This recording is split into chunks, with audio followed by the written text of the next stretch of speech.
Lucine Leclerc. Bonsoir. Bonsoir. Vous allez bien? Très très Ça bien. va, en forme. En forme, prêt pour la dernière semaine. Paré. Paré, pas paré, nous les parés. Alors, bonsoir tout le monde. Alors, ce soir, nous allons aborder plusieurs points en compagnie de Jean-Michel et de Lucine, ici présents, qui font partie de notre liste de rassemblement. Et nous allons parler de ce qui s'est passé ces derniers jours, et en l'occurrence de hier, pour le débat qu'il y a eu entre Monsieur Lacouture et moi-même.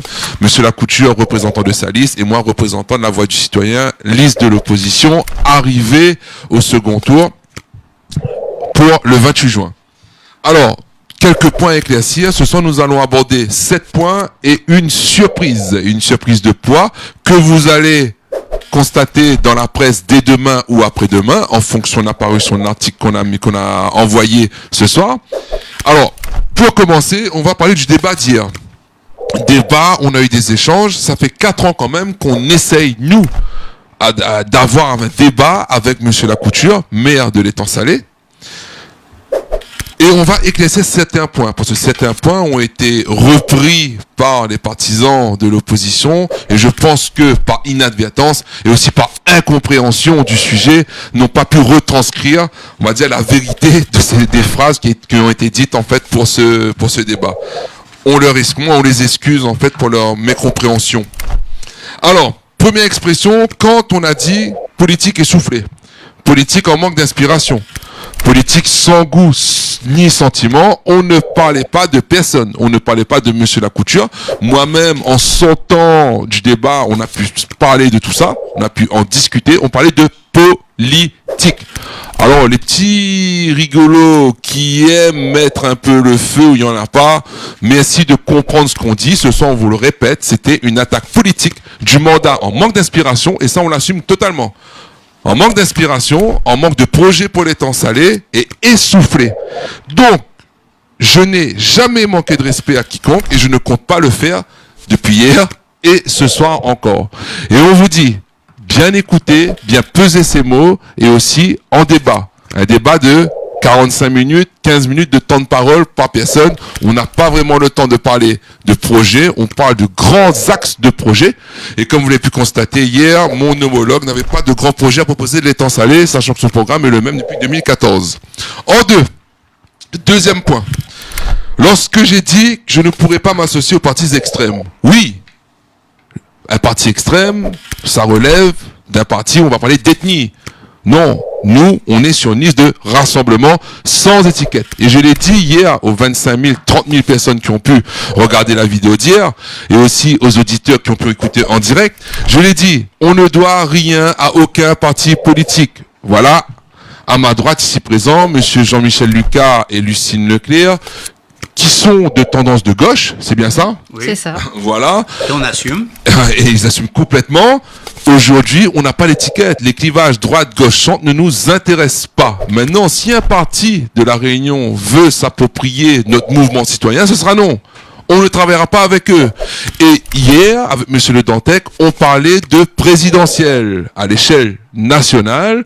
On m'a demandé textuellement, quel parti que je ne travaillerai pas avec? Ce sera le parti communiste et le parti extrême. On parle de communistes extrêmes.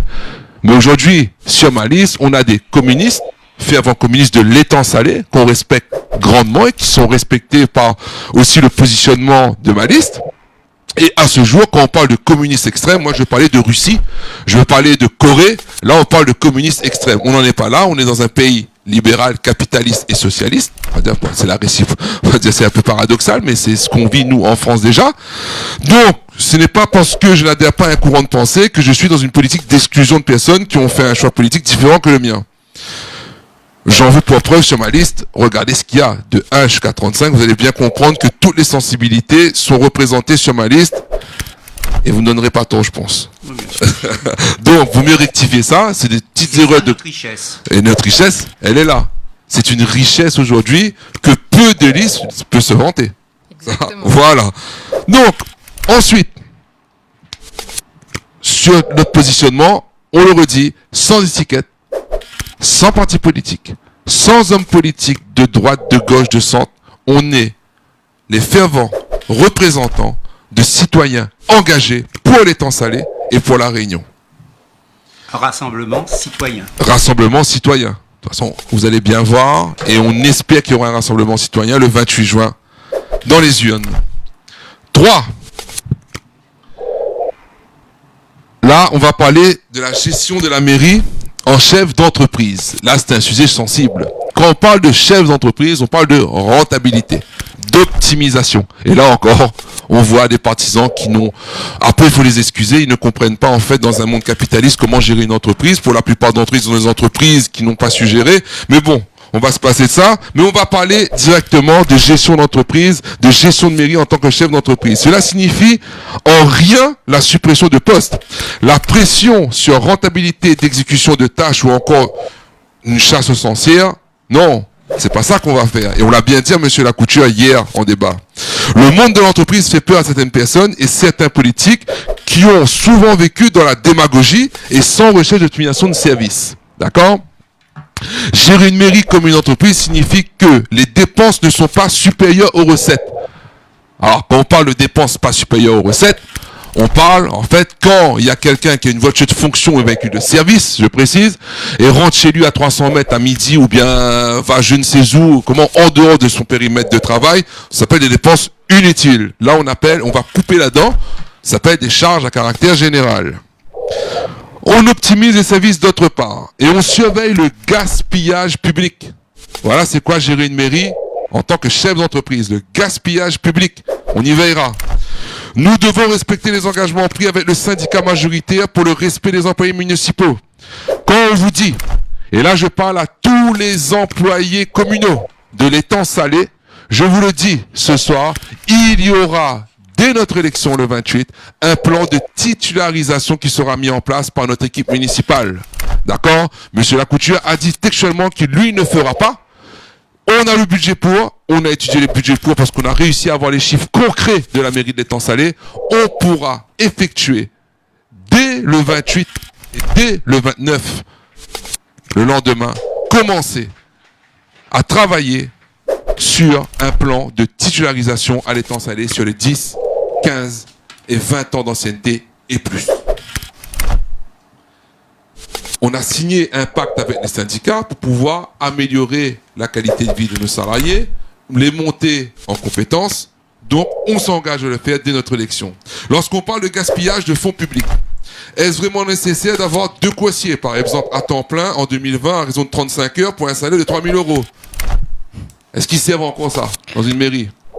Un coissier. Alors que la plupart des messages maintenant se transmettent par mail. D'accord?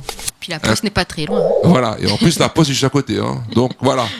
Donc à un certain moment, voilà, c'est ça l'optimisation. Revoir ces postes-là, nous ne parle pas de licenciement, mais de le requalifier dans un autre service.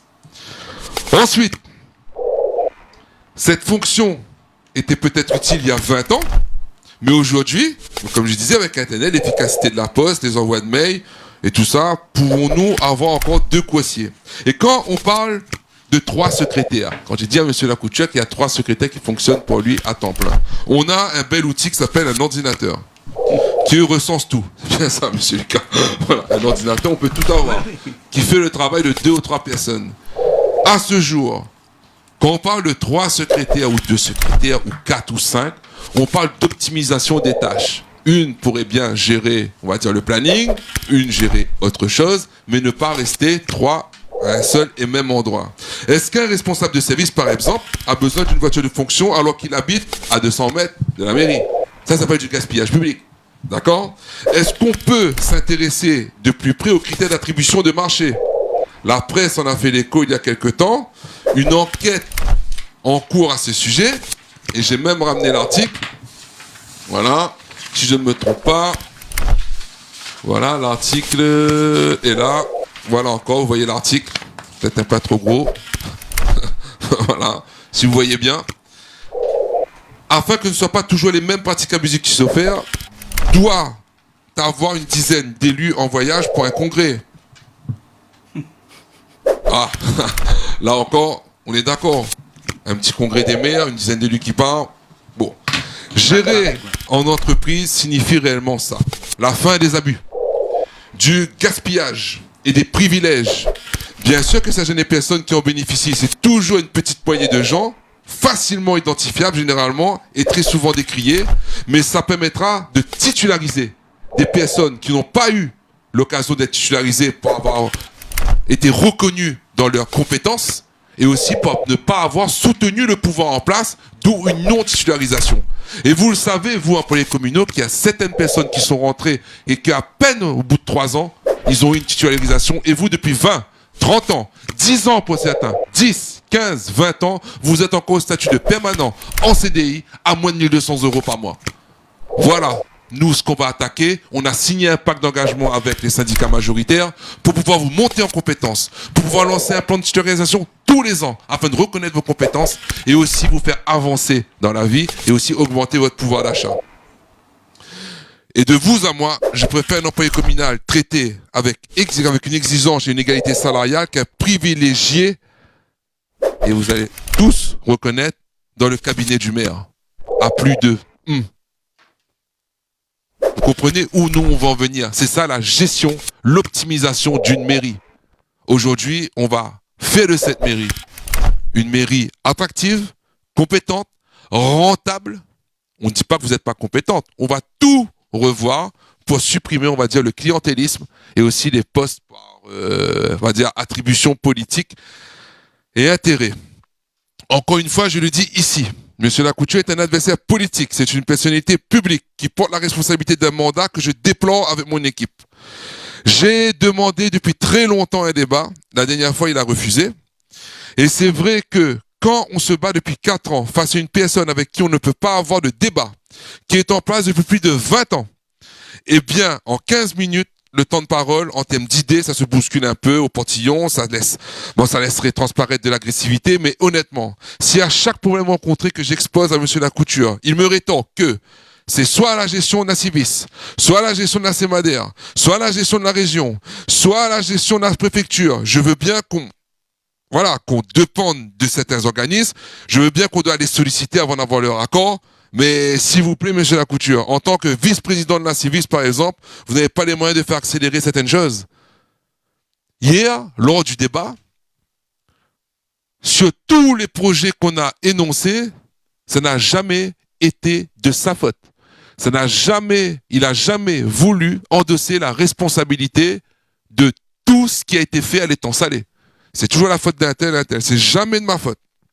Monsieur Lacouture s'est félicité encore hier d'avoir eu le soutien de Michel Fontaine, qui fait partie de la famille politique et qui est président de la Civis, c'est pour vous dire, avec son ami. Président de la Civis, il n'a même pas pu réaménager le territoire de l'étang Salé-les-Bains et il nous a dit hier qu'il va faire un réaménagement pour 6 snack bars. Voilà ce qu'on s'appelle de l'investissement pour les entreprises. 6 snack bars. Voilà. Excusez-moi, je vais rien dire parce qu'on va encore me critiquer sur la manière de voir les choses. Comment, quand on veut, on peut. Monsieur Lacouture me donne l'impression de subir toutes les instances existantes et subir tout le fonctionnement d'institutions où il serait impuissant. Avec cette logique, comment va-t-il faire demain ce qu'il n'a pas pu faire en 23 ans?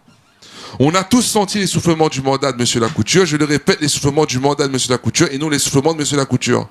En tout cas, cela nous réconforte encore plus dans cette dynamique de changement qui va s'opérer le 28 juin si la population d'étang Salé veut avoir une nouvelle orientation politique, économique, sociale et environnementale. Surprise. Est-ce que vous êtes prêts pour la surprise? Allez, vas-y. Allez, on va y aller. Dans notre programme, dans notre souci aujourd'hui de développer l'étang Salé, sur le prochain mandat 2020-2026, une date à retenir. Si le 28, vous décidez de travailler avec nous, citoyens, citoyennes de l'étang Salé, de travailler avec la liste La Voix du Citoyen, représentée par moi-même Mathieu Waro et par nos colistiers ici présents, M. Jean-Michel Lucas et Lucine Leclerc-Savigny.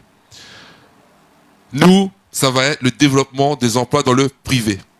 Accueillir les investisseurs. Alors hier, en sortant du débat, on a eu un rendez-vous à 16h exactement. Et à 17h30, on a signé notre premier protocole. Premier protocole d'un investisseur. Nous a confirmé la possibilité d'implanter à l'étang Salé un nouveau supermarché pour casser le monopole actuel de la grande distribution sur la ville. Ça a été signé, ça a été acté hier, on a une nouvelle enseigne qui sera opérationnelle en 2024, pardon, excusez-moi, à l'étang salé. Alors je précise, ce ne sera pas une concurrence déloyale. Je veux rassurer le monopole en place déjà. La population de l'étang salé augmente. Si on continue sur cette constance, on se retrouvera dans les 4-5 prochaines années à plus de 20 000 habitants. Donc il y aura de la place pour deux.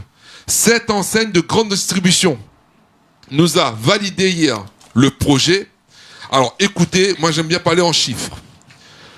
L'enseigne de grande distribution à elle seule va créer dès 2024, où il sera dès l'ouverture, créer quand même plus de 180 CDI que sur l'enseigne de la grande distribution. Ensuite, on va créer la première plateforme de restauration et d'autres galeries qui sera confirmée par la suite. On fera appel à un sondage aussi à la population et ce soir on va faire un petit sondage pour savoir si vous voulez avoir cette enseigne ou pas à l'étang salé qui va créer proprement dit 45 emplois en CDI qu'on a décidé hier avec la personne qui va investir et qui a su investir. Alors, l'année prochaine, cette enseigne de KFC arrivera à La Réunion. Je pose la question à la population, sachant que cette enseigne de grande distribution veut emmener KFC en même temps en implantation à l'étang salé. Il y aura la restauration comme le DCP pour les poissons frais. Il y aura ça aussi sur cette plateforme-là, pour travailler avec nos pêcheurs ici présents, poissons rouges, risdal, mérou, très bon ça. Très bon, Lucas. Tijon aussi, il est bon. On va essayer de mettre ça en place. Et aussi des restaurations diététiques, bio, avec des produits bio. Et on va dire aujourd'hui un KFC. 7 KFC est prévu sur les 3-4 prochaines années à La Réunion. Je vous pose la question à l'étang salé. Si vous voulez travailler avec nous, on peut créer dès 2024, en plus de notre processus qu'on va mettre en place dès 2020, de création de plus de 200 CDI à l'année. En 2024, on va créer dès son ouverture plus de 250 contrats dès 2024. En CDI, avec des salaires partant du SMIC à plus de 2500 € par mois en fonction des statuts, en fonction des postes et en fonction des formations qu'on vous donnera. L'étang salé grandit. L'étang salé avance. Et financièrement, cette enseigne qui viendra s'implanter à l'étang salé ne sera plus que bénéfique pour nous. Et est-ce que je vous demande ce soir, je vous pose la question, mettez un petit sondage ce soir sur le commentaire Facebook. Voulez-vous d'un KFC à l'étang salé, vu qu'hier, ça nous a été proposé de dire est-ce qu'on veut être la première ville du Sud à recevoir un KFC chez nous? À vous d'en décider. Nous, on est pour l'enseigne de la grande distribution. Nous, on est pour l'investissement de cet investisseur-là. Nous, on est pour la création d'emplois, de la formation. Et on va dire non au contrat de clientélisme, qui est le contrat PEC, qui nuit à la liberté créative de nos jeunes. Ensuite, c'était une petite surprise. C'est-à-dire, quand on a annoncé la nouvelle enseigne de grande distribution, il fallait avoir du concret. On a signé le protocole hier. Si vous voulez travailler avec nous, si élection avec nous, la surprise sera le jour de notre élection. Il sera à nos côtés, c'est-à-dire le responsable de l'enseigne de KFC et le responsable de l'enseigne de la grande distribution qu'on garde secret jusqu'au 28 juin au soir. 6e point et avant-dernier point, je laisserai la parole à Lucine et Jean-Michel Lucas. Un point concret et un petit point qui va durer 2 petites minutes. Sur le contact, sur la nouvelle campagne qui commence dès demain. Vous avez tous nos coordonnées. On peut se déplacer avec nos masques, avec tous les produits qu'il faut pour respecter les gestes barrières. On est à votre disposition. On n'a pas encore l'accord pour faire des meetings et on ne va pas le faire non plus. On ne va pas le faire. On fait des petites réunions en petits comités, si vous voulez nous rencontrer, qu'on vous parle de notre programme. D'accord? Si vous voulez parler de KFC, on peut en parler là, parce que je commence à avoir des textos, beaucoup. Ça a été signé, oui, mais pour que l'engagement se fasse, il faut notre élection dès le 28 juin. Et je voulais adresser un petit message aux fervents défenseurs de la loi. webmaster de l'opposition. Juste lui dire que c'est bien beau de critiquer, mais quand on fait partie de la loi, quand on a prêté serment devant la loi, quand on est policier, peut-on cautionner ça? Détournement de fonds? Peut-on cautionner expropriation frauduleuse? Peut-on cautionner harcèlement moral sur employé? Peut-on cautionner tous les affaires judiciaires de M. Lacouture et se dire être fervent défenseur de la loi? Vous comprendrez à qui je parle et il comprendra lui aussi, je pense. M. Lucas, Lucine, je vous laisse la parole, j'ai beaucoup parlé. La surprise Elle était de taille. Et de taille. Voilà, je fais 1m97 quand même. On a bataillé Dieu depuis quand même 3 ans pour que cette enseigne nous dise oui.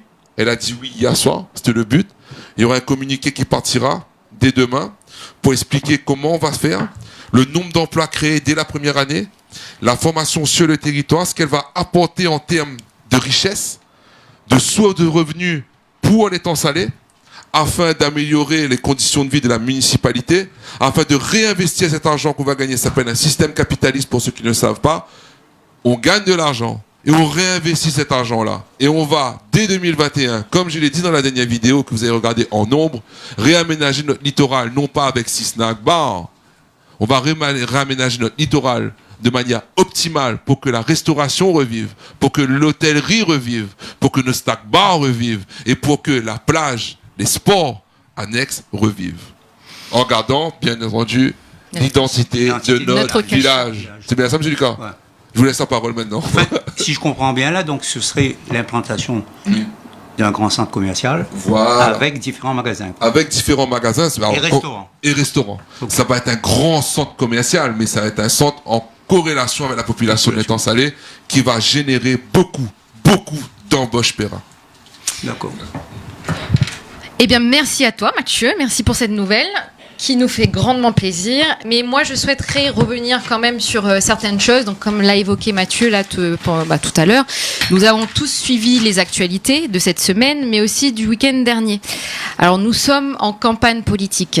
Comme de nombreux candidats ou de partis politiques, il y a des articles qui viennent de toutes parts. Et donc il y a, pour ceux qui l'auraient oublié, des éléments de réponse. Je souhaite revenir là-dessus parce que j'ai quand même vu pas mal de choses passer au niveau de certains commentaires, au niveau de certains messages. Alors cela ne signifie pas que nous sommes dans un acharnement, une obsession ou une volonté de cibler certaines personnes en particulier. Mais c'est la moindre des choses, là, de rétablir certains faits et certaines vérités. Et puis de démontrer surtout par des articles qu'il n'y a rien de caractérisé et d'avéré sur notre tête de liste, Mathieu Waraud. Nous n'allons pas rappeler ce soir les habitudes de notre maire actuelle, qui passait souvent dans les médias, malheureusement pas pour la pertinence du mandat, mais bien pour des enquêtes diverses. Ensuite, une deuxième chose que je souhaite aborder, c'est que beaucoup de nos colistiers et puis de sympathisants ont été approchés. Alors oui, des tentatives d'achat de voix ont eu lieu.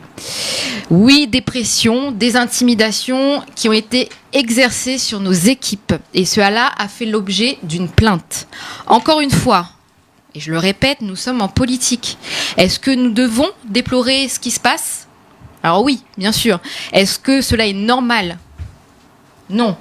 Les personnes qui sont fatiguées, qui sont dégoûtées de ce système politique nous envoient, alors je vous dis, régulièrement des images, des bandes-sons, des enregistrements.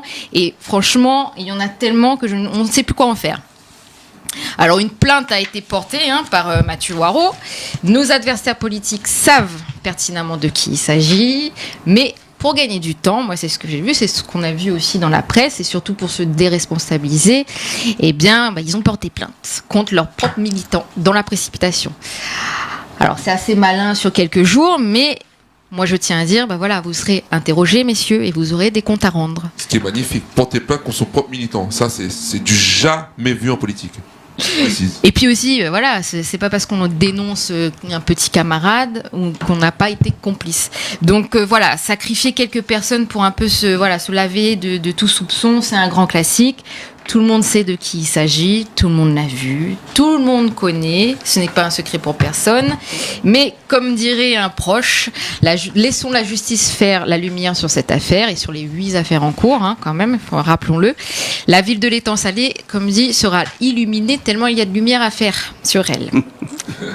Mais bon, et puis aussi, je reviens aussi rapidement aussi avant d'entamer notre sujet de ce soir. Donc durant cette crise aussi, alors il faut l'avouer, on n'a jamais autant vu la municipalité actuelle autant active. Alors tellement d'énergie que certaines familles ont même reçu 3 colis alimentaires. Et il y en a pas, voilà, il y en a quand même pas mal de familles qui ont reçu plus de 3 colis alimentaires. Alors actuellement, beaucoup de parents et d'enseignants sont mécontents. Alors pourquoi ? Sur la manière dont a été gérée la rentrée du 13 mai. Alors tant sur l'organisation que sur la vétusté de certains locaux. Rappelons quand même que l'école est une priorité absolue. Alors nous espérons sincèrement que la même énergie déployée pour la distribution sera la même pour la rentrée scolaire. Ce qui serait normal. Exactement. Donc donc là nous allons continuer sur notre thématique. On va ce soir aborder un autre sujet important qui se trouve au cœur de notre projet. Donc c'est la démocratie participative. Avec Monsieur Lucas qui est là ce soir avec nous. Alors moi je vais commencer par une petite question. Monsieur Lucas, est-ce qu'on sait réellement ce qu'est la démocratie participative à l'Étang-Salé ? Bon, la réponse est claire. Pour l'instant, non. Et pourtant, cela existe ailleurs.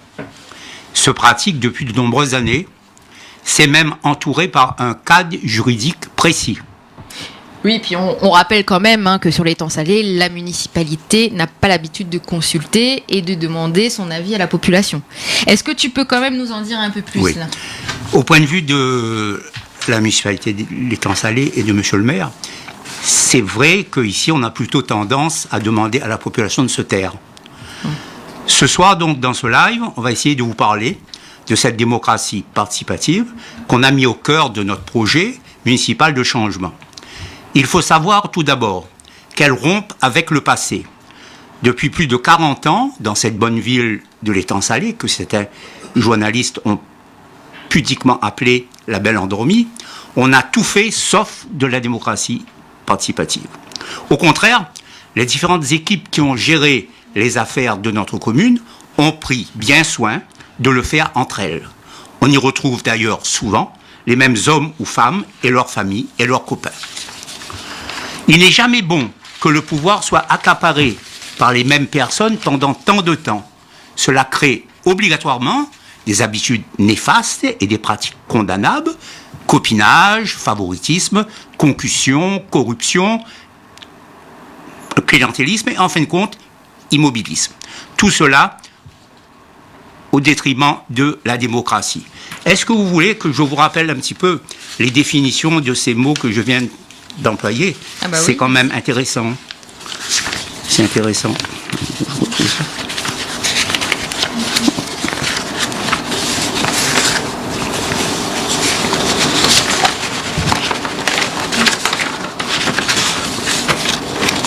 Excusez-moi,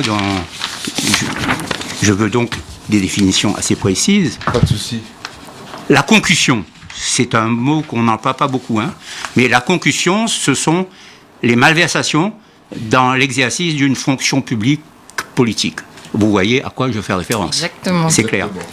Le népotisme, c'est quand un homme politique utilise son influence au profit de sa famille, de ses amis ou de ses copains. C'est clair, c'est clair.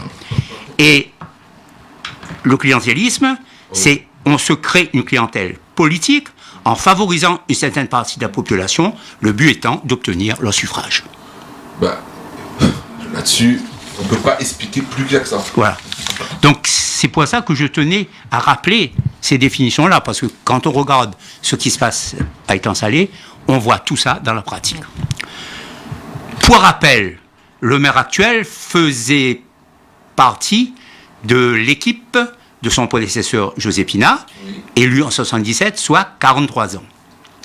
Et pour rappel, José Pina, on l'appelait le maire bâtisseur. Mais notre maire actuel, qu'est-ce qu'il a bâti ? Je me le demande. Des structures, on va dire peut-être. Voilà. Jusqu'à présent, les citoyens et les citoyennes votaient pour élire un conseil municipal puis un maire. Après ces élections, il n'y avait plus rien. Pendant 6 ans, la durée d'un mandat, pas de participation réelle des citoyens et citoyennes aux affaires de la commune. Pas de contrôle citoyen. Pendant 6 ans, le maire et son conseil municipal étaient libres de faire ce qu'ils voulaient ou de ne rien faire. Cette solitude dans l'exercice du pouvoir conduit malheureusement souvent à une sorte de dictature municipale. La mise en place de cette démocratie participative nous permet donc de nous émanciper, de nous libérer de la tutelle de tous ces hommes politiques, professionnels, cumulards et souvent corrompus. Enfin, de récupérer ce qui nous revient de droit en tant que citoyens, le pouvoir dans notre ville. C'est clair et net. L'instrument, Tout à fait d'accord avec vous. L'instrument principal pour exercer ce pouvoir et ce contrôle, c'est la mise en place dans chacun des quartiers de notre commune. Et je crois qu'il y en a 8. Oui, 8 quartiers. Je ne vais pas les énumérer. D'un conseil de quartier au conseil citoyen. Les objectifs de ce conseil de quartier ou conseil citoyen dans chaque quartier sont d'abord de conforter la place que doit avoir le citoyen dans la gestion des affaires de la cité. Deuxièmement, de permettre la participation directe et active des hommes et des femmes vivant dans le quartier et d'avoir aussi un droit de contrôle et de proposition sur tout ce qui intéresse le quartier. En bref, s'exprimer, participer et non plus se taire. Faire bouger les choses, oui, c'est aussi cela le changement que nous proposons. Mais du coup, concrètement, est-ce que tu peux nous dire comment ça va s'organiser, cette démocratie participative ? Dans le programme de la voie citoyenne, la participation citoyenne est inscrite dans notre charte éthique et doit donc permettre, la charte éthique qui a été signée au tout début, Par toute la liste. Voilà. Et elle doit donc permettre aux citoyens de l'étang salé de prendre part aux décisions locales qui les concernent. Nous devons aussi nous référer et nous conformer au texte de loi réglementaire, puisque maintenant, cette participation citoyenne est encadrée par un texte de loi. Concrètement, c'est quoi la démocratie participative ? La démocratie participative peut s'exprimer sous plusieurs formes. Il s'agit de mettre en place des conseils de quartier où peuvent se réunir les habitants du quartier. Dans notre liste, nous avons pris le soin de rassembler des habitants de chaque quartier.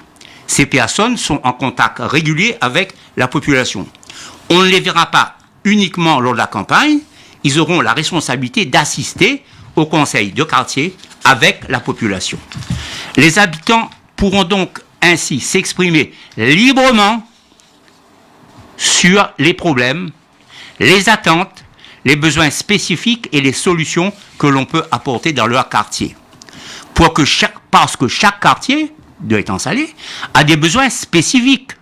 Les besoins de village ne sont pas obligatoirement les besoins de canaux ou de manirons.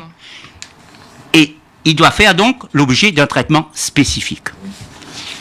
Est-ce que tu peux nous donner un peu plus d'informations sur ces fameux conseils de quartier ? Voilà. Ces conseils de quartier, on peut les appeler aussi des conseils citoyens. Ils ont donc pour objectif la participation directe et active de l'ensemble des acteurs des quartiers. Ce collectif d'habitants et d'acteurs du quartier, associations, commerçants, professions libérales, etc., permet la création et la réalisation de projets ou d'actions pour améliorer la vie du quartier. Ces actions s'inscrivent dans le cadre d'une politique générale et globale en faveur des quartiers. Depuis la loi du 21 février 2014 sur la programmation pour la ville et la cohésion urbaine, la création des conseils de quartier est favorisée dans chaque quartier de la ville. Cela, donc beaucoup plus sur le territoire de l'Hexagone qu'à La Réunion en parenthèse. La composition de ce conseil. chaque conseil citoyen se compose, par exemple, d'un collège d'habitants et d'un collège de représentants d'associations et d'acteurs locaux. Les membres du collège habitant sont désignés dans le respect de la parité entre les femmes et les hommes. Et je précise que les membres sont des volontaires. Oui, volontaires qui veulent travailler pour le quartier, pour la ville. Pour leur quartier, c'est important. Et le collège des associations et acteurs locaux, il permet aussi de garantir la représentation d'associations et d'acteurs de terrain directement implantés dans le quartier concerné. Effectivement, on va dire qu'on a chez nous un fervent représentant associatif, c'est-à-dire au nom de Jean-Michel Batti, qui œuvre tous les jours et qui a su mener sa petite association. On dit petite parce que c'est un petit quartier, mais c'est une grande association qui a su fédérer autour d'elle des adhérents et qui a pu animer son quartier sans avoir beaucoup d'aide, mais avec le cœur et l'engagement qu'ils ont donné. J'ai pu assister à un rassemblement le 20 décembre avec monsieur Jean-Michel Baptiste, son association. C'était vraiment pas mal pour le quartier. Vivement qu'il y en a beaucoup plus, voilà, pour réinstaurer la culture, remettre de l'animation un peu dans nos quartiers quand il le faudra, surtout en cette période de crise qui se profile. Mais quand je parle d'association, et c'est bien que Mathieu, que tu as rappelé ça, il s'agit d'associations réelles qui travaillent sur le terrain et non pas d'associations bidons. Hein? Il y en a plein étant salé, hein, d'associations bidons. Réelles. Là-dessus, on précise réelles. Bon. Le rôle du conseil de quartier. La mise en place donc de ces conseils de quartier sont donc ouverts à tous et il permet de garantir la place des habitants dans toutes les instances de pilotage de la ville, de favoriser ce qu'on appelle l'expertise partagée, de conforter les dynamiques citoyennes existantes et d'arriver à créer un espace de proposition et d'initiative à partir des besoins des habitants.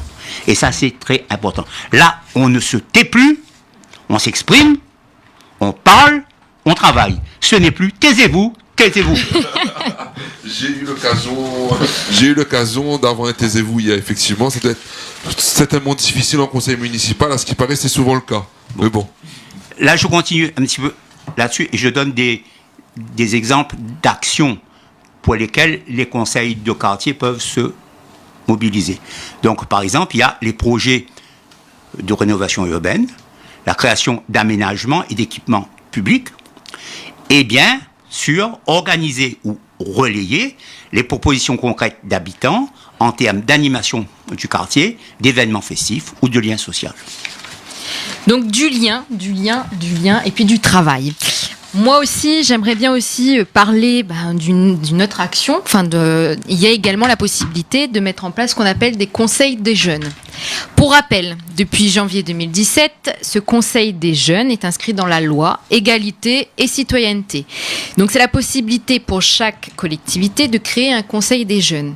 Parmi nos citoyens, il y a une enseignante, donc Madame Françoise Cadet, que nous saluons, qui nous a parlé de ces conseils des jeunes pour l'avoir mis en place il y a quelques années, donc sur Toulouse. On l'oublie, mais les enfants sont notre avenir. Ils sont notre avenir, donc c'est engager les enfants à exercer leur rôle de futurs citoyens est important. Alors qu'est-ce que c'est que ces conseils des jeunes ? Alors c'est un espace d'échange, de concertation, de rencontre où la jeunesse vient exprimer leurs idées, leurs envies et puis les projets pour la ville.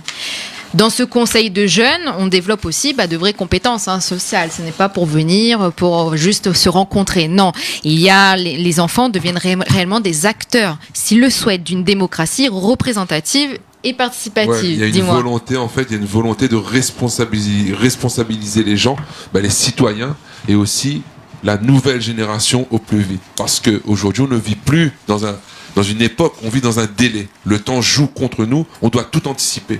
Et responsabiliser la génération future, c'est de passer aussi par cette démocratie participative qui va faire participer aussi bien le plus jeune âge que l'âge de maturité.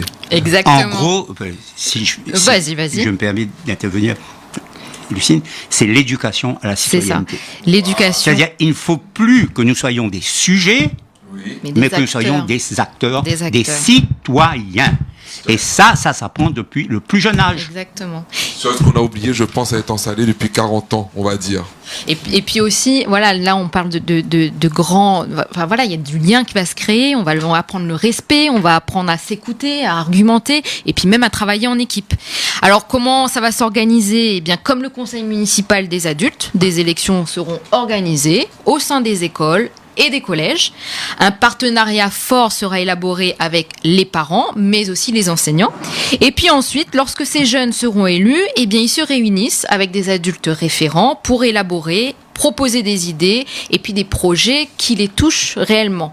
Cette vision des jeunes, eh bien, elle est importante. On a souvent, on les oublie régulièrement, mais il faut savoir que c'est un regard différent. Ce sont des idées novatrices et créatives, et puis il y a un réel dynamisme qui est indispensable à notre collectivité. Et puis là, Mathieu est présent. La municipalité s'engagera à la réalisation des projets qui seront votés. Ce dispositif existe déjà dans de nombreuses villes de l'Hexagone, et puis il peut être mis en place rapidement aussi sur notre commune, à une seule condition, c'est que nous, adultes, élus et citoyens, nous leur montrons l'exemple d'un comportement responsable, un comportement honnête, intègre, sur lequel nous nous sommes engagés avec notre charte éthique. Et puis, est-ce que tu peux nous parler aussi, Jean-Michel, des maisons de projet rapidement ? Oui.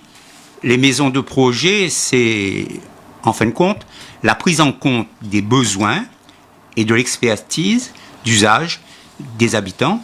Et c'est une condition indispensable à la réussite des projets de renouvellement urbain, en particulier. Et dans ce domaine-là, à Étang Salé, il y a beaucoup de choses à faire. Elle permet l'association des habitants à la définition, la mise en œuvre et l'évaluation des projets de renouvellement urbain à travers la mise en place pour chaque projet d'une maison de projet spécifiquement dédiée à cette co-construction. Voilà la maison de projet. Et puis il faut quand même le rappeler, on a réfléchi à tout ça. Hein. Nous avons le projet de rouvrir les cases. Ils pourront servir pour ces réunions. Nous veillerons aussi à ce que chaque quartier soit représenté par un élu. Ces futurs élus donc sont jeunes, moins jeunes, voilà, il y a de tout âge. Mais par contre, ils ont fait preuve vraiment d'une motivation dans cette campagne. Et donc, je sais pertinemment qu'ils auront le cœur d'œuvrer pour le quartier. Il n'y aura plus d'élus fantômes. Exactement. Jean-Michel. Oui. Oui. Effectivement. Jean-Michel, est-ce que quand même tu peux nous parler rapidement là de la mise en place de ces conseils citoyens ou de cette maison qu'on avait appelée maison de projet. Donc, dans la pratique, on va utiliser, en rénovant, bien sûr, les lieux existants. Il y a des cases, il y a des mairies annexes, qui deviendront ainsi des cases ou des maisons de quartier. À côté des services de proximité qu'on compte y développer, une salle sera réservée en priorité pour les réunions et ateliers de ces conseils de quartier. S'y réuniraient régulièrement les citoyens et citoyennes volontaires pour s'investir dans ce conseil et le faire fonctionner. On pourrait aussi accueillir le public lors de rencontres sur tel ou tel problème particulier qui se pose au quartier. Idem pour les conseils municipaux décentralisés. Oui, effectivement. Là-dessus, oui. On peut facilement faire un conseil à Village, un conseil à Magnéron, un conseil au Canot. Ce sera en fait la nouvelle conception de la proximité. Un conseil municipal ne se fera pas forcément en mairie, mais on pourra faire plusieurs conseils, on va dire, dans chaque quartier afin de rétablir la communication et rétablir cette proximité perdue durant toutes ces années. Bon, ce conseil de quartier, il devient donc un lieu accessible à tous. Mairie, la grande mairie est un peu loin, quelquefois, surtout à Étang Salé qui est formé de gros villages, d'un ensemble de gros villages. Magnéron est quand même assez loin du centre-ville, par exemple. Donc, un lieu accessible à tous et qui permettrait à la population de s'exprimer, de s'éduquer et de développer sa citoyenneté. Bref, un lieu de démocratie. Et ça, étant salé, ça n'a jamais existé, ça n'existe pas, mais si notre liste est élue, elle va exister. Elle va exister dès le lendemain de notre élection. Voilà, bon, la dernière chose, ce sont ce qu'on appelle officiellement les tables de quartier, mais que j'appellerais moi plutôt des ateliers. Ces ateliers sont des lieux de débat et d'action qui réunissent à l'échelle du quartier des associations et des habitants. Donc à la fois les associations et les habitants du quartier. Portés par des centres sociaux ou des collectifs d'associations, les tables de quartier ont donc une double ambition. Construire une coordination locale des associations capable de transcender les projets propres de chacune pour s'engager collectivement dans la prise en compte des problèmes du quartier et s'engager à le faire avec les habitants et pas pour eux. C'est important, ça. C'est très important de le rappeler à chaque On fois. travaille pour les habitants, pour les citoyens, et non pas pour soi. Non pas donc Non pas pour soi et pour en avec les retirer habitants. des bénéfices égoïstes et personnels. Exactement. C'est important. Oui, je ne dirais pas mieux. Donc, la création de ces conseils, ils émanent donc de la mobilisation collective des habitants, des acteurs de terrain, qui sont les seuls à y participer.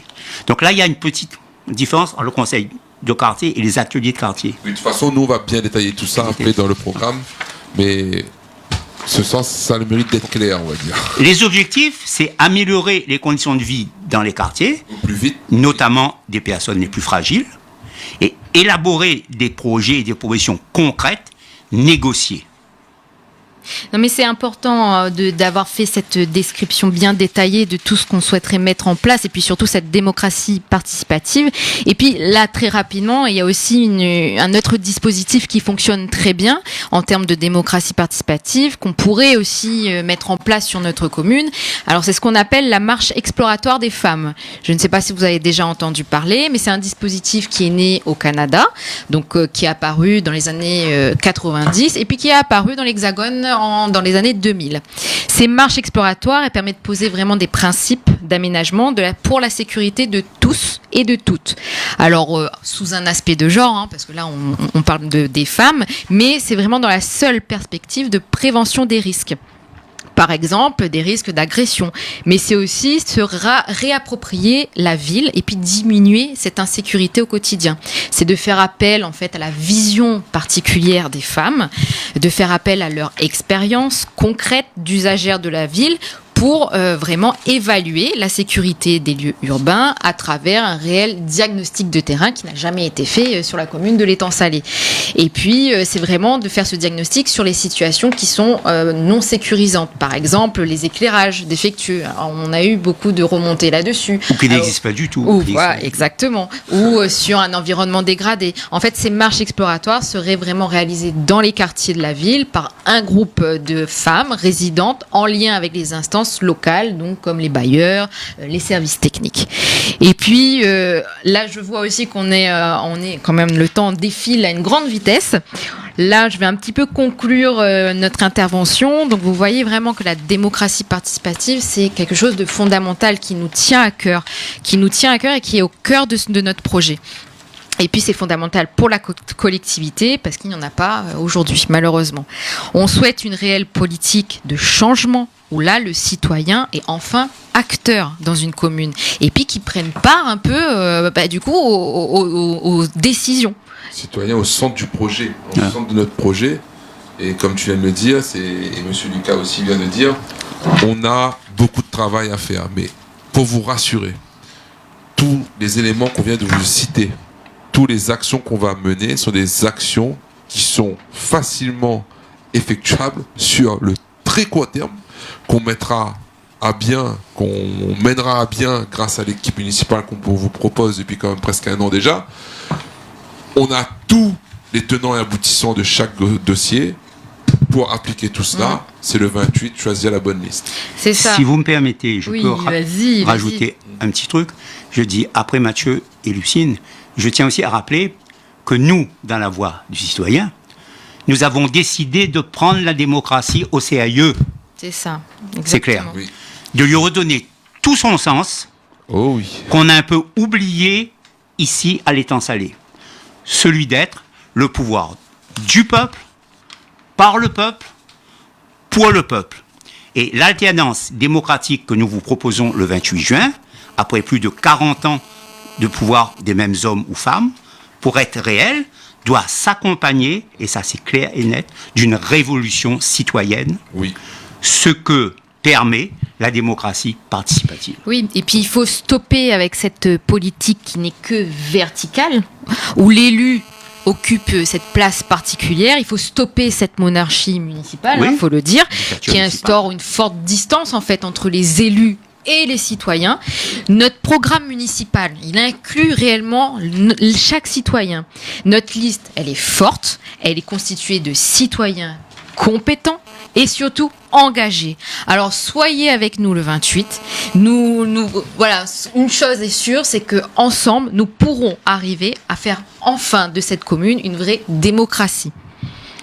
Juste pour finaliser et vous dire au revoir, je vais juste répondre à 3 questions de fidèles auditeurs, on va dire, et de personnes qui s'interrogent sur la nouvelle que j'ai annoncée, pas au préalable, c'est-à-dire avec le KFC et l'ancienne nouvelle distribution. Bon, on a relevé 3 questions rapidement et je vous répondrai en individuel après sur le Facebook. Alors pour le KFC, la date, ce sera prévu en même temps que l'ancienne de grande distribution, si la population est pour ce projet, on va dire pour 2024. On va dire premier trimestre 2024, on prévoit une ouverture.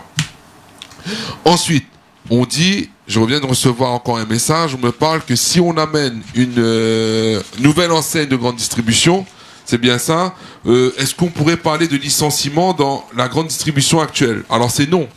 Non, parce que tout le monde le sait. Pour avoir un licenciement avec un motif comme licenciement économique, d'accord, il faut qu'il y ait une baisse de la fréquentation. La population de Étang-Salé est en hausse. Est en hausse constante. On va approcher les 15 000 habitants l'année prochaine. On va monter sur du 20 000 habitants dans les 6 et 10 prochaines années, voire même plus. Tout ça pour vous rassurer. Pour qu'il y ait licenciement économique, déjà, il y aura une crise économique bientôt. On est en plein dedans. Ça va commencer. S'il n'y a pas de licenciement là, je me vois pourquoi il y aura un licenciement plus tard. Je tiens à vous rassurer.